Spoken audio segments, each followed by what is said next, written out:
Most people jump into online business, don't realize that the key to success comes down to a few simple metrics. If you get these right, you can build a business that generates serious cash flow with minimal stress, but you get it wrong, you'll spend months, even years, spinning your wheels, not knowing what's going on, and building something that yields you negative returns in the long run. That's why in today's video, I'm going to take you through the 6 key metrics that you need to look at when choosing an online business model in 2024. We're gonna compare the pros and cons of high ticket dropshipping, Amazon FBA, traditional dropshipping, affiliate marketing, and SMMA. So you could grab a pen, take your notes out, and get ready to make the best informed decision to figuring out which business model is best for you. And for those that are new to my channel, welcome. My name is Marcus Slam. I'm from Brooklyn, New York, and it is my absolute pleasure to meet you. With that being said, let's get started right now. Let's start off with traditional dropshipping, the business model that most people are familiar with. You know the drill, find cheap products from China, sell them on your store, and pocket the difference. Sounds simple, but here's the reality. Traditional dropshipping is a race to the bottom. You're essentially competing against thousands of other stores, all selling the same cheap products with low profit margins. Now, let's compare that to high ticket dropshipping. High ticket means higher margins, fewer sales, and less stress. Think about it. Would you rather sell 200 phone cases to make $2,000 or make the same $2,000 from 1 or 2 sales? And here's the real difference. In traditional dropshipping, your profit margins are typically around 10 to 20%. So even if you make $10,000 in revenue, you're only pocketing $1,000 to $2,000. Now, compare that to high ticket dropshipping, where margins could be as high as 20 to 50%, meaning you keep a significant chunk of that revenue. With high ticket, you don't need hundreds of sales. You just need a few well-placed high ticket sales to hit your income goals. Now, let's talk about fulfillment nightmare. In traditional dropshipping, you're dealing with suppliers from AliExpress or Alibaba, and the shipping times are honestly terrible. Customers wait weeks, if not months, for their products, and you're left dealing with angry customers and refunds. Trust me, I've been there. Instead, with high ticket dropshipping, you could partner with premium suppliers that ship quickly and provide excellent customer service. You're not relying on low quality products and shipping times from China. Instead, you're selling high-end products that people are already searching for, and you don't have to worry about inventory or supply chain because your supplier has all of that figured out for you. Now, let's talk about Amazon FBA. A lot of people think it's the holy grail of e-commerce. You list your products on Amazon, then Amazon sends it over to your customers, and you have the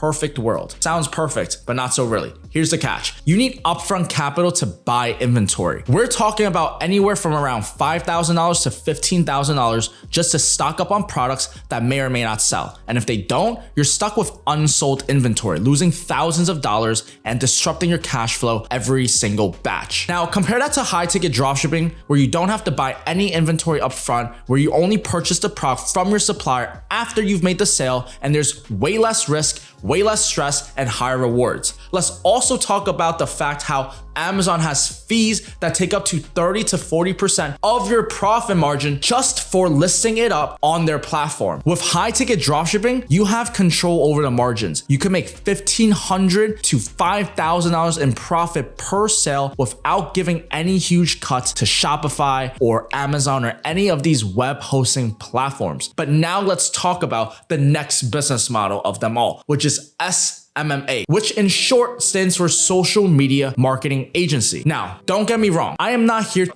on any of these business models. SMMA can be a great business model. You offer marketing services to local businesses, manage your social media, run their ads, and you get paid. But here's the problem: getting clients. When you first start out, it is very hard to convince business owners to trust you with their marketing budget, and you'll end up spending weeks, if not months, cold calling, pitching, and hoping just to land 1 or 2 clients. Now, compare that to high ticket dropshipping, where instead of chasing clients, customers come to us. They're literally searching for high-end products, and you're simply showing up where they're looking at, which is on Google Ads. You don't need to cold call, you don't need to beg for business, you just need a consistent Google Ads strategy and a well-designed store, which is all taught inside my free community at peakflowacademy.com. All right, now let's put everything side by side and compare these business models using our key metrics, starting off with unitary gain, startup capital, profit margins, demand, fulfillment, and scalability. Let's go into all of these metrics and let's have a comparison between all of these business models, and we're gonna get started right here. Let's do it. So now,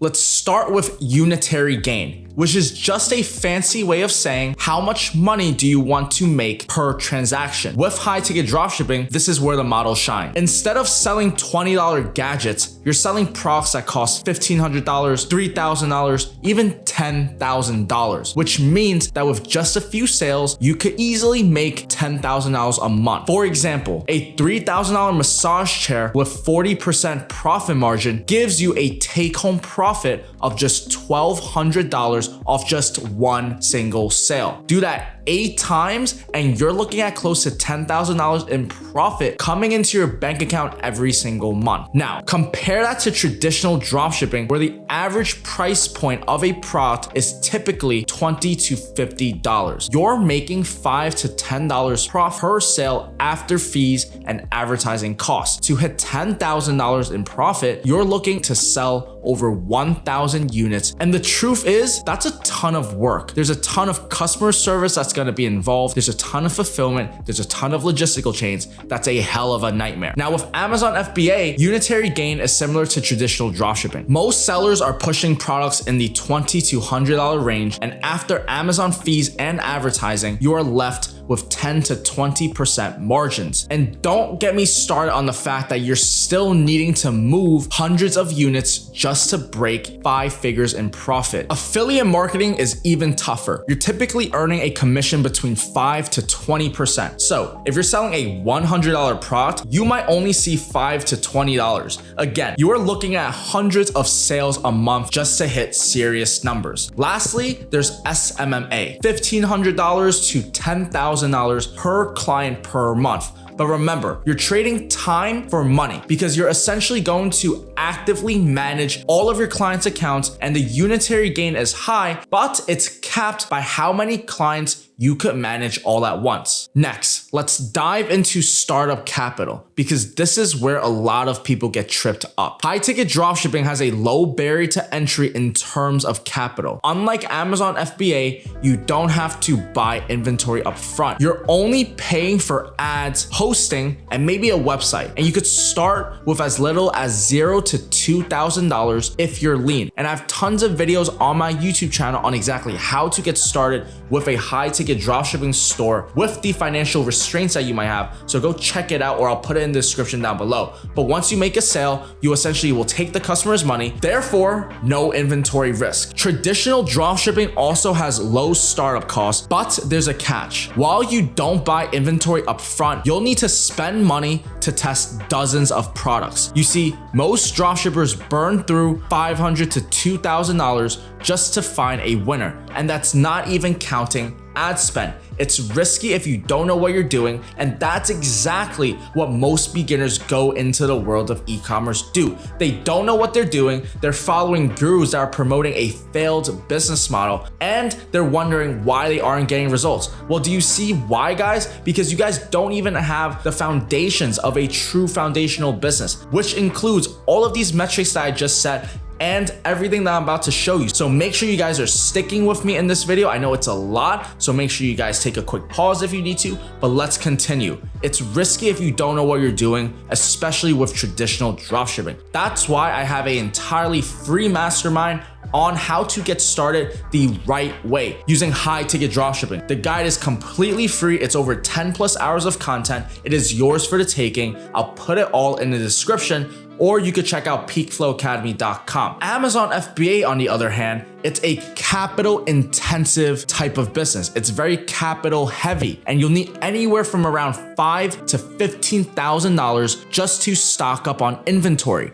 And if your products don't sell, you're stuck with them. Or worse, you'll have to pay Amazon to dispose of them. It's a big upfront capital investment, and most new sellers don't see a return for months. With affiliate marketing, it virtually has no upfront costs, and you don't need to buy any inventory or deal with any fulfillment. But here's the downside. Without investing into ads, you're relying heavily on organic traffic that could take months, if not years, just to build that personal brand. With SMMA, other way known as social media marketing agency, you could also start off with low capital. It depends on how you want to approach it. You may need to invest in tools for outreach, maybe get a CRM software or other types of marketing tools. So expect to spend about $0 to $1,000 just to get set up. However, when you're in the early investment stages, you also need to realize that you're investing a ton of time upfront to land clients. Which brings me to my next point, profit margins. The real money, the take home all after all of your expenses. In high ticket dropshipping, margins are typically around 20 to 40%. Because you're dealing with luxury products, customers are expected to pay more and suppliers will give you a better profit sharing margin because of that. For example, if you sell a $5,000 product with 40% margin, you're walking away with $2,000 profit for just that one sale. Compare that at traditional dropshipping, where margins are 10 to 20% on average. You're selling low ticket items, so even if you do hit $10,000 in revenue, you're probably keeping $1,000 to $2,000 in profit after ad spend, transaction fees, and refunds. Amazon FBA is also similar to traditional dropshipping. You might see 10 to 20% margins, but keep in mind that with Amazon fees, which could take up to 40% of the sale, could eat up to your profit margins. And that doesn't even include all of the PPC costs that you incur just to rank on Amazon. With affiliate marketing, you're only seeing 5 to 20% after each sale. So if you're promoting a product that sells for $100, your profit margin is just 5 to 20. And it's tough to make substantial profits when you're working with such thin margins. With SMMA, profit margins can be 60 to 80% because your main expenses are going to be your time and your contractor's time. So let's say you charge a client $5,000 a month for managing their ads and you pay a contractor $1,500. You're essentially keeping $3,500 in profit. Let's move on to the next metric, which is demand, because you need to understand that for a business to run, you need people that are looking to buy from you. You need to find demand. In high ticket dropshipping, demand is driven by niche luxury markets. Products like high-end massage chairs, fitness equipment, barbecue grills, or outdoor gear are in constant demand. And here's the kicker. These products are already being searched for on Google. With Google Ads, you're tapping into an audience that has that existing demand ready to buy with high purchase intent. With traditional dropshipping, you could benefit from demand by riding off of trends. This means that while you might have a hot product today, it could be obsolete in a month. You're constantly chasing the next trend, which makes it hard to build a consistent long-term business. Now let's talk about Amazon FBA. Amazon FBA thrives on demand because Amazon is the largest marketplace in the world. But here's the problem. Competition is fierce. You're battling thousands of other sellers for these same products, and you're competing directly with Amazon itself, which often sells the same product as you once you find that winning product at a lower price known as Amazon Basics. So I don't know about you, but that is tough to do, which brings me to the next one. Affiliate marketing, even tougher. It's demand dependent, but it's not as straightforward as you might think. You're relying on someone else's product to have demand. So if you're promoting a nobody, you're gonna get nobody results. If it doesn't sell, you don't make money. Worst of all, if a company changes its terms or discontinues a product, your revenue stream could just dry up overnight. And last but not least, SMMA. It has high demand, especially for businesses that need help with digital marketing or social media marketing, and every business wants more customers. Therefore, you could make it work. However, with getting more business and more customers means getting more of them to trust you, especially when you're starting, could be a huge challenge. Demand is there, but acquiring clients is the hard part. And the next thing that we have to look at is fulfillment. How products or services are going to be delivered to our customers. With high ticket dropshipping, it is like a dream. You never touch the product, and once the sale is made, the supplier handles everything. Packing, shipping, and delivery. And all you need to do is make sure the communication process of that sale is good and transacted so that you can collect your margin and let the supplier do all of the heavy lifting. With traditional dropshipping, it's a bit similar to that, but there's a huge difference in quantity amount of fulfillment, which is exactly what most dropshippers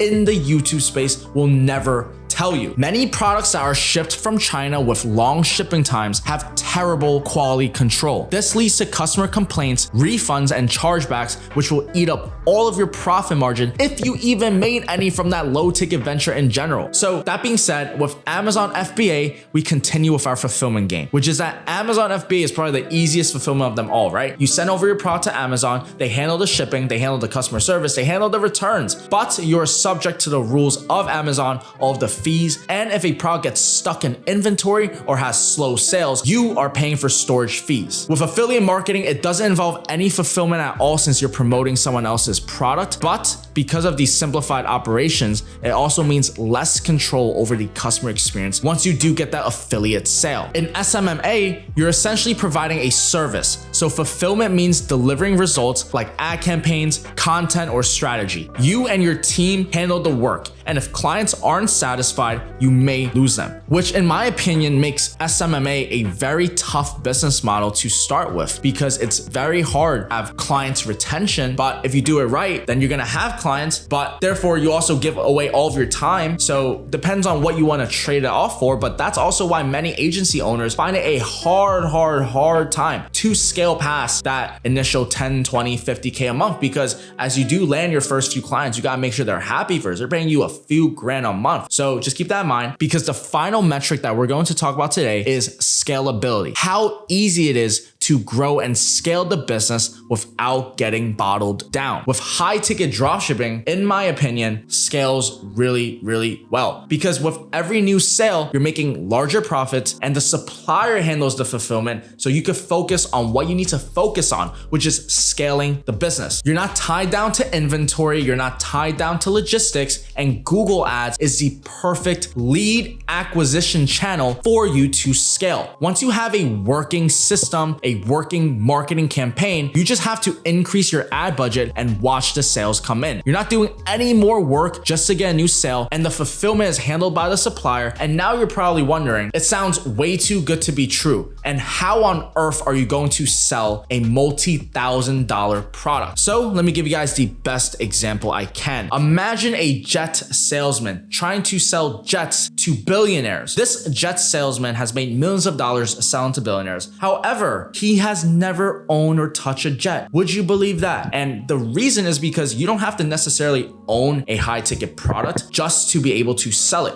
You could be just like this jet salesman, but on a much smaller scale. And that's exactly what we do with high ticket dropshipping. We will leverage the brand authority of all of the brands that we work with, all of these high ticket suppliers, and we're going to transact the transactions between someone that wants to buy a super expensive luxury item with the supplier that is selling that. And we are going to make that middleman in between. And that is exactly why I truly believe high ticket dropshipping can be scaled. Now, let's talk about traditional dropshipping. Traditional dropshipping you see is scaled as well by many people online. And it's not that you can't, it's just harder. The low margins mean that you need more volume just to see the same profits as high ticket dropshipping. Scaling a business that's running on thin margins means that you're constantly pumping more money into ads, and any small increase in cost could cut into your profits. Amazon FBA is scalable to a point, and there are limits. You need to restock inventory constantly, and your sales grow, but so do your expenses. You also have to keep an eye out on product ranking on your Amazon, which means that your PPC spend will have increase. With affiliate marketing, it is even tougher to scale because you're ranking on relying on traffic, whether that's organic because you're doing it yourself or paid. Organic is slow and paid traffic can get expensive very quickly. Plus, you're promoting someone else's product. And so if that product loses popularity or the company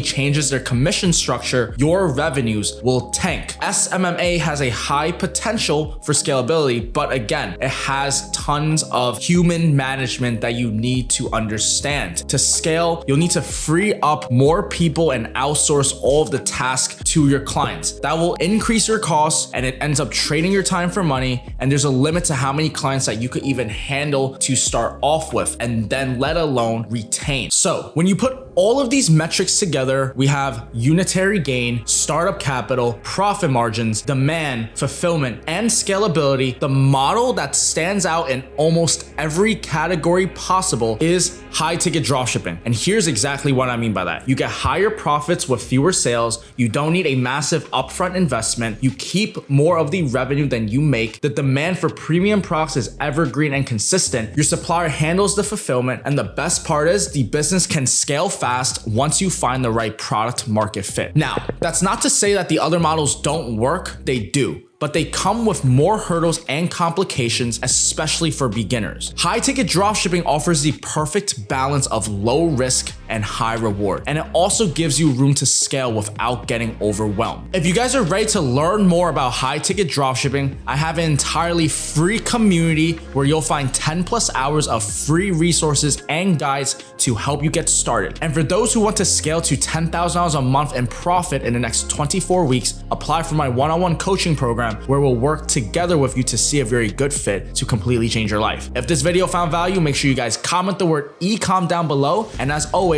I'm cheering for you by the sidelines. Let's make this year your year of success. Cheers.